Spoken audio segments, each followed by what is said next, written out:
ಸಿದ್ದರಾಮಯ್ಯಜಿಯವರು ಮುಂದುವರಿಸಿದ ಅಹಿಂದ ವರ್ಗವನ್ನು ಬಲಪಡಿಸಿ ಈ ರಾಜ್ಯದ ಉದ್ದಗಲಕ್ಕೂ ಏನು ಅಹಿಂದ ಅನ್ನುವಂಥ ಪದಕ್ಕೆ ಬಹಳ ದೊಡ್ಡ ಶಕ್ತಿಯನ್ನ ಪುಷ್ಟಿಯನ್ನ ಕೊಟ್ಟಂತಹ ಮಹಾನ್ ವ್ಯಕ್ತಿಗಳು ನಮ್ಮ ಸಿದ್ದರಾಮಯ್ಯಜಿಯವರು.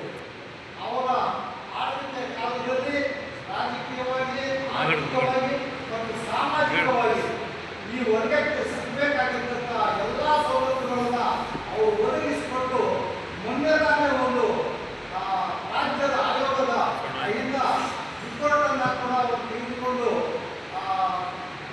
ತೆಗೆದುಕೊಂಡಿರೋದು ನಮ್ಮೆಲ್ಲರೂ ತಿಳಿದಿರ್ತಕ್ಕಂಥ ವಿಷಯ.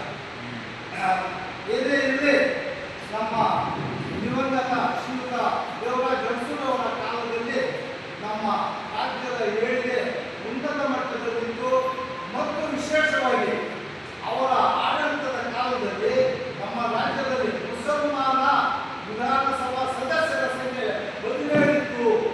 ಇದು ಅತ್ಯಂತ ಅಧಿಕವಾದಂತಹ ಸಂಖ್ಯೆ ಆಗಿತ್ತು ಇಡೀ ಕರ್ನಾಟಕ ರಾಜ್ಯದ ಇತಿಹಾಸದಲ್ಲೇ. ಇದನ್ನು ನಾವು ಮನಗಾಣಬೇಕು. ಇವತ್ತು ಸುಮಾರು 45-50 ವರ್ಷಗಳ ಹಿಂದೆ ಇದ್ದಂಥ ದೇವರಾಜ ಅರಸೂರವರ ಕಾಲದಲ್ಲಿ ಅಷ್ಟೊಂದು ದೊಡ್ಡ ಸಂಖ್ಯೆ ಇತ್ತು ಅಂದರೆ ಇವತ್ತು ಎಷ್ಟಿರಬೇಕು? ಇದು ಬಹಳ ನಾವೆಲ್ಲರೂ ಯೋಚನೆ ಮಾಡಬೇಕಾಗಿರ್ತಕ್ಕಂಥ ವಿಷಯ ಆಗಿದೆ. ಈ ಒಂದು ಸಂದರ್ಭದಲ್ಲಿ ನಾನು ಶ್ರದ್ಧಾಂಜಲಿಯನ್ನು ಅರ್ಪಿಸ್ತಾ ದಿವಂಗತರ ಹೆಸರಿಗೆ ಶ್ರದ್ಧಾಂಜಲಿಯನ್ನು ಅರ್ಪಿಸುತ್ತೇವೆ. ಇದು ಅವರ ಆತ್ಮಕ್ಕೆ ಶಾಂತಿಯನ್ನು ಹಿರಿಯರಿಂದ ಭಗವಂತನಲ್ಲಿ ಪ್ರಾರ್ಥನೆಯನ್ನು ಮಾಡಿಕೊಳ್ತಾರೆ.